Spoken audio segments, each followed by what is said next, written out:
that you can excel in this land. You must have the vision to see your potential and faith to believe that we can, the courage to act with conviction to become what God meant us to be. So possess the strength and courage to conquer whatever you choose.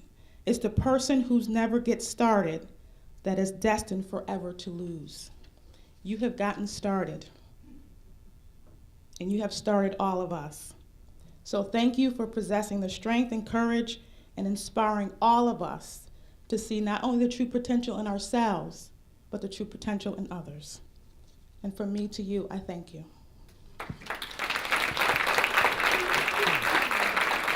Thank you, Adrienne. Those are beautiful words. I won't talk about 99ers tonight, I promise. Actually, though, I will talk about one thing. Steph, as I was listening to Adrienne speak here, I realized one thing. I got about 80 staff. There's only one extension number I know, and it's yours. That's scary. My other staff's happy, but it's scary for you.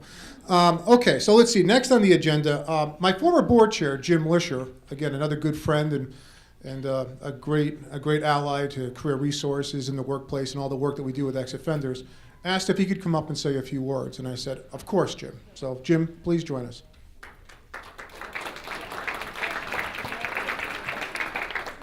Thank you. Although this will be mercifully quick because following God, the governor, the workplace, and Scott Wilderman. I mean, who can beat that? I have no props. However, I do have some stories, and I am delighted to be here. I wouldn't have missed it. One of the things that, although I cannot quote the Bible, I always think of Stephanie as a Hallmark card that when you care enough to send the very best.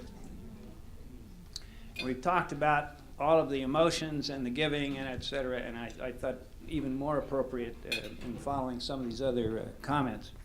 I first met Stephanie in about 2003 when we merged the Strive organization with Career Resources. And since then, Stephanie has been one of the real keystones to making that program sing a major gospel song, as it were, to the world. So thank you. The Strive program started in 1998. Carmen Delgado was one of our first graduates. My pride and joy. Still here, still on staff. We basically started in South Norwalk as a test of a program that had been running in Harlem for the last 20 years. And the idea was, could you bring an inner city tough love program to the suburbs?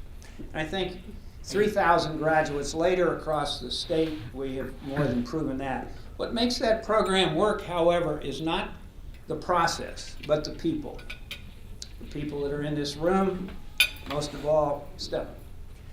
Getting a job is the single most important thing to having self-esteem, to having a life, to having value, to having a community contribution. And at the end of the day, everybody loves the 3 weeks of boot camp that Strive represents. It's interesting that in 1998, 60 Minutes ran the first of 3 programs on Strive in New York. Basically, that was a large part of the funding for the first Strive in South Norwalk came from that program. Yeah, thought I heard it. It's not that bad. Any event, shortly after that, again, both customers and funding came in, and we were really delighted to be able to join forces with Career Resources and Scott a few years later. And again, it's been a wonderful situation, but made even more wonderful by Stephanie and your great contribution. The whole idea of being able to provide jobs to people, again, has been my major avocation for many years. And the Strive situation and then Career Resources gave me the opportunity to really recognize that. So, Steph, you are indeed a Hallmark card. You indeed are definitely the very best that you've given to Career Resources and to Strive. And I looked actually at CVS, I went through about 100 different Hallmark cards looking for something that I could hold up and as quote an elegant poem, as did Adrian. I couldn't find anything that I thought was that great, and I'm certainly not that creative to be able to write one. So I'll just say that you are the living message. And keep on giving. Thank you. Thank you very much, Jim. Greatly appreciate it. So you can hear tonight from some clients. You've heard some from my board. You heard from Connecticut Department of Labor. But you're also going to hear from an employer. And I'd like to bring Walter up here. Walter Donnie. Come on up, Walter. Walter, I'm going to ask you to please say a few words, if you would. Sure, I'd be happy to. You've heard about Stephanie helping people who started life in the wrong way. And I like to think of myself as grew up in Brooklyn, got bad, moved to the suburbs, decided wanted to play soccer, wasn't good enough to play in the East, went to the Midwest, graduated from college, got a job. The rest of it, let's go on to 2005. I work for Home Depot, and I go to the career day. Not the second chance, the career day. And I'm late. So my first encounter with Stephanie is she's screaming at me for being late. That relationship, she got me going to the career fairs year after year, and it changed drastically when I started working for Lex about 2.5 years ago. We went through a hiring spurt, and Stephanie and I got back together again. She supplied me with some people who were out of work. And so she sent me an email and sent me a letter and said, I'd like you to come to the Second Chance job fair. And I said to myself, are you kidding? You expect me to hire an ex-offender? And then Stephanie understood I was more of a challenge. So she says, I really want you to meet this individual named Eric. Just meet him. He is an ex-offender, but I think you'll like him. So I said, okay. First off, we had a policy at Lex that if you didn't pass the background check, you didn't get hired. So I had to have policy changed. So the first thing I did was bring Eric in. I spoke to the president, well, he was vice president at the time, Mike Scala. And I asked him about the idea, and he said, I don't know, I have to meet each one. So he met Eric. And all I remember from that conversation is Mike told me that Eric told him he wanted his job.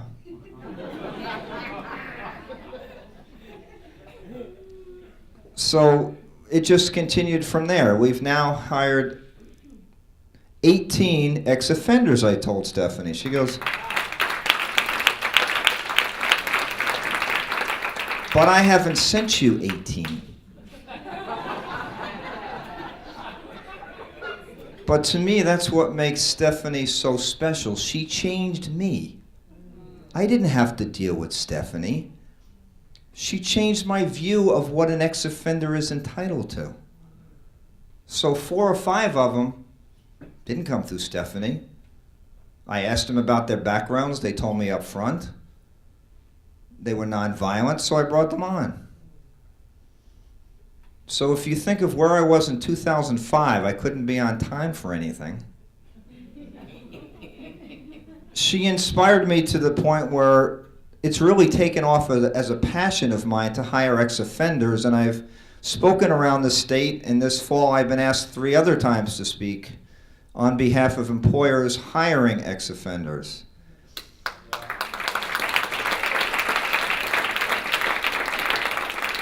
But I will tell you this, every time I speak to a group, it starts out how I got involved, and if it wasn't for Stephanie, I wouldn't be here.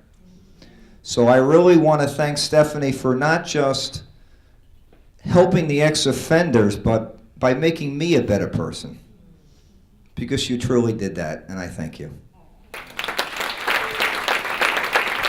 Thank you very much, Walter. Another colleague I've asked to actually come up and say a few words, someone that's worked very closely with Stephanie over the several years before Career Resources as well as during this time, Joe Casey. Joe, would you please step up?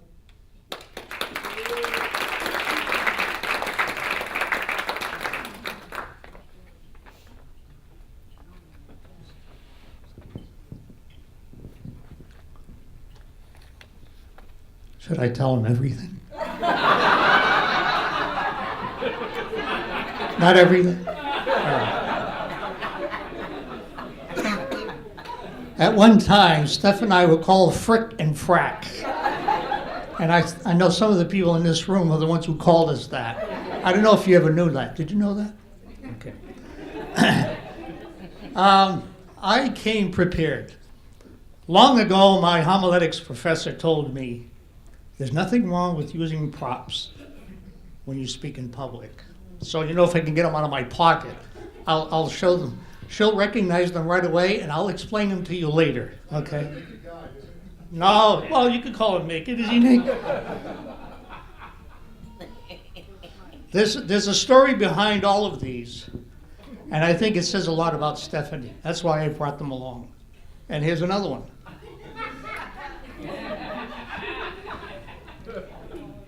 Whoop. Anyway, I started working for the Private Industry Council way back in the 90s. And my job was to be a case manager and to help people get training. And one of the people that we would send for training, one of the people we would send people to for training, I should say, was Career Blazers, and it was Stephanie Urdang. So I had heard a lot about Stephanie Urdang from the customers, and every one of them said, you gotta meet Stephanie. She's the best thing since sliced bread. So I said, that's fine, I hope to someday. We spoke on the phone a few times. And then one day, I came, when I started working at the PIC, Private Industry Council, I left Macy's to go work at the Private Industry Council. And so I started working like in the fall, and come the Christmas season, they asked if I would go back to Macy's to help out part-time. And I said, sure, I'd be glad to. And I worked in the men's department. One day, this person comes up to me and looks at my name tag. And just says, Casey. I know a Casey. I says, oh, do you? She says, yeah. He works in Bridgeport, and he works for the Private Industry Council. I says, that's me. She says, I'm Stephanie Urdang. She's Stephanie Urdang. Nobody can say anything bad about Stephanie Urdang.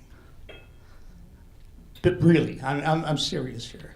Nobody can say anything bad. And I have heard a few bad things about Stephanie Urdang from people who didn't like her. And I'm not going to tell you that story, but because the words they used were not very nice. But the point that I'm trying to make is the Stephanie that I know. We've spoken about Stephanie as, a great job developer and a very caring person, a very understanding person. I think I know her a little bit from a different angle. She's a family person. I don't know how many times I'd say to her, let's go out and have dinner or something. Oh, I can't. Family night. She's a family person. She loves her children and her grandchildren. Of course, being old, we're about the same age. We talk about those things. We talk about children and grandchildren.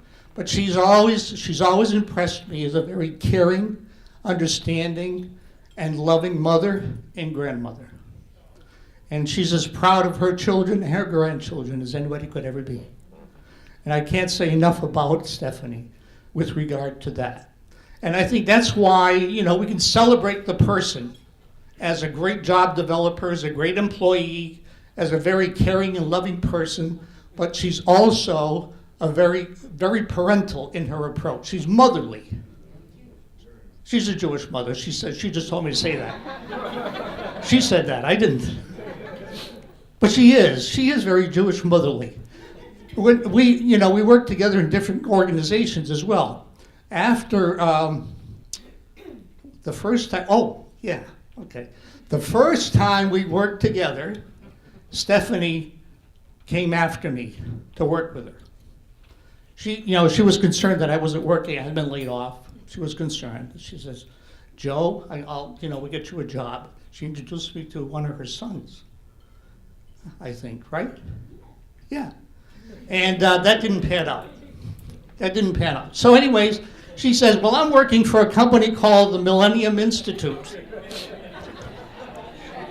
Huh? Wrong son. Was that one? Yeah. He's aged a bit since I saw him last. That was so long ago. That was quite a while ago. That's right. You wanted me to be a secretary. I couldn't type 2 words. So that's why I couldn't take the job. But anyway, Stephanie still felt bad for me. She says, come work for me. Let's come work at Millennium Institute with me. She says, it's owned by Chinese people, and they want to make money, and so do I. So I says, great, let's try it. And that's when, Scott already referred to that, and the people we were getting and things of that nature. And that was at 350 Fairfield Avenue. Anyways, that didn't last. That lasted about, a year? Just about a year. And then we went to work for another guy, or with another guy, who's here tonight, by the name of Sergio. Sergio owned a company called MediaTek Solutions. And so we worked for MediaTek Solutions. But all this time, it was training. And Stephanie was very into training at the time, but she kept saying to me, you know what, I'm getting tired of this. I'm getting tired of the training business. It's dragging me down, it's draining me out. And then we had the opportunity, both of us at the time, to work with Career Resources. Stephanie, of course, grabbed that opportunity immediately and ran with it. And we're so glad that she did, because she's done such wonderful work, as everybody knows. So I've said enough. Stephanie is terrific. You know I love you. And speak about gifts. She keeps me in booze. That's good, huh, Joe? She keeps me in booze, yeah. What is it you give me all the time? B&B, of course. She knows that I have a French background. All right, let me go back to this, because I think it says something about Stephanie. This one here I received when I first met Stephanie, way back. It's from Korea Blazers. I kept it all that time. But what I want to point out to you, it's one of these exercise things, right, that you squeeze and exercise with. But what's interesting are the arms, because they say something about Stephanie, all embracing. That's the kind of person she is. She's all embracing. In fact, just a few weeks ago, I had occasion to go visit her upstairs where she is, in the little cubby hole up there. And Big office. The biggest one. But I hear they're moving, aren't they? Anyway, but there's one thing she said to me, and she says, you know what, Joe, I'm the happiest I've ever been.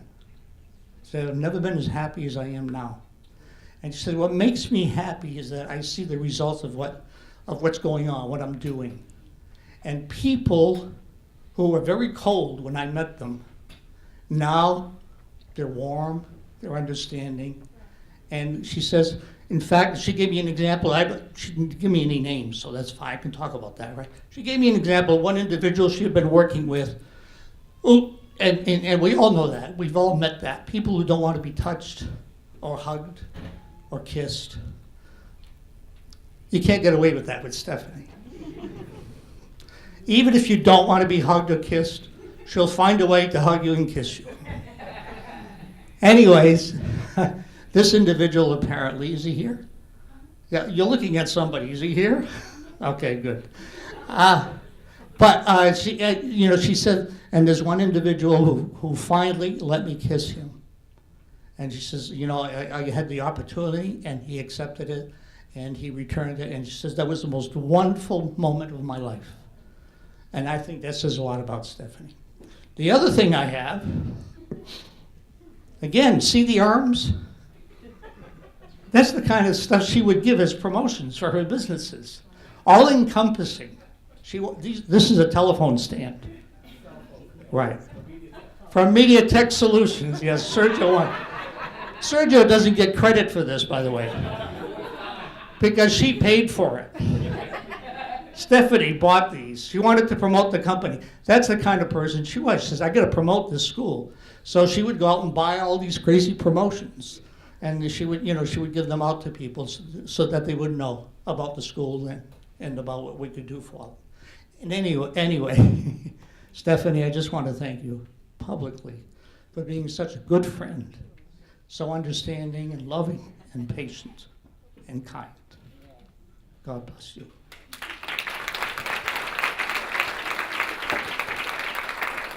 Hey, Steph, got 2 words for you. Bud Light. All right. Let's see. We got, next up, I got a great guy coming up. Vincent Oliver. Vincent here? And let me tell you, when we talk, I say a great guy because I just have to tell you this real quick. When Stephanie meets anybody, Vincent, come on. She'll always come up to somebody and say, I want you to meet somebody. He's a great guy. That's why I couldn't think of it better. So, you're on. Thanks, Scott. How everybody doing? Wow. I got out of prison in September 2009, and that's when I met Steph. I was in Isaiah House, and a guy had a resume. So I said, I gotta do that. I gotta update mine from 2005. So he gave me Steph's number and address, and I walked on down there, introduced myself, and I need a resume done. She says, okay, sit down, love. And she's been calling me love ever since. But it was September 17th, I think it was. And I started working September 30th. Wow. And people were like, well, how? How did that happen? Some guys were there for about 4 or 5 months, not working. You only been here 2 weeks. And I says, Stephanie. And ever since then, I've been working to represent Stephanie. She's tenacious. She doesn't give up. I had called her about my first interview with Lex. And I said, they sent me a letter, they didn't process my application. She says, okay, I have to email Walter. So she emailed Walter again, and they talked and set up a visit for me and Walter again. I didn't know why I was going. He didn't know why I was going. But I said, Stephanie sent me. He said, okay, I got a job for you. And every day that I work to represent her hard work and her love. She has compassion. She has a heart for the prisoner. And I don't mean the prisoner and those that are in the prisons, but those that are bound by their circumstances. You know, their circumstances could be, it varies in her line of work, but she tends to be more selfless than selfish. If she doesn't get anybody a job, her day is not complete. And I seen that and I witnessed that. And I strive every day to be that living example of her hard work. And as I was listening to everybody speak and thinking of what to say, I can only ask God, you know, to really give us an understanding of what is going on today. Everything has a divine purpose. There's no accident or coincidence. We are all gathered here today to honor and to celebrate a legacy that is going to be lived out and continued through us. And we have to continue to pass on not only the love that she has for everyone in general, but just to make life better. My life has been better since I met Steph. My family's lives have been better. And I'm grateful. And I love you. And I thank you very much.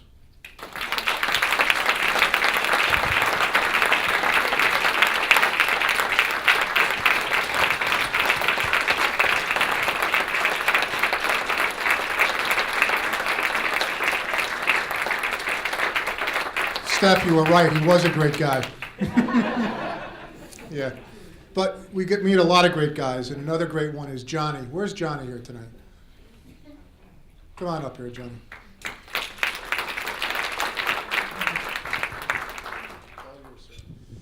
Thank you. Good evening, everyone. All the wonderful things we just heard everybody speak about Stephanie. I really doubt if I could say anything more. But last evening I was looking through the Webster dictionary just to try to find a few words to define who this beautiful lady was. And I could not find enough. Everything that I found, it did accommodate her, and it establishes who she really is. She's a great woman. I met her about 5 years ago, maybe 6, something to that point. And I went through the STRIDE program. And once I finished the STRIDE program, I was sent to Stephanie, the job developer. I went there, me and her talked, and she said to me, Johnny, it's your job. I said, yeah, okay. Anyway, I became like the mascot of Connecticut Works. Every day I was there, from 8 o'clock in the morning to 4:30 in the evening when they closed. I was there from the beginning to the end. And she always said to me, Johnny, I got a new person you want to meet. I got somebody you got to meet. She emailing these people, sending resumes here, sending resumes there. I mean, she was so tenacious about what she was doing, it was just astounding. And I ended up falling in love with this lady. She said to me one day when I came in the office, she said, so Johnny, am I your best fat Jewish friend? I said, yes, Steph, you are.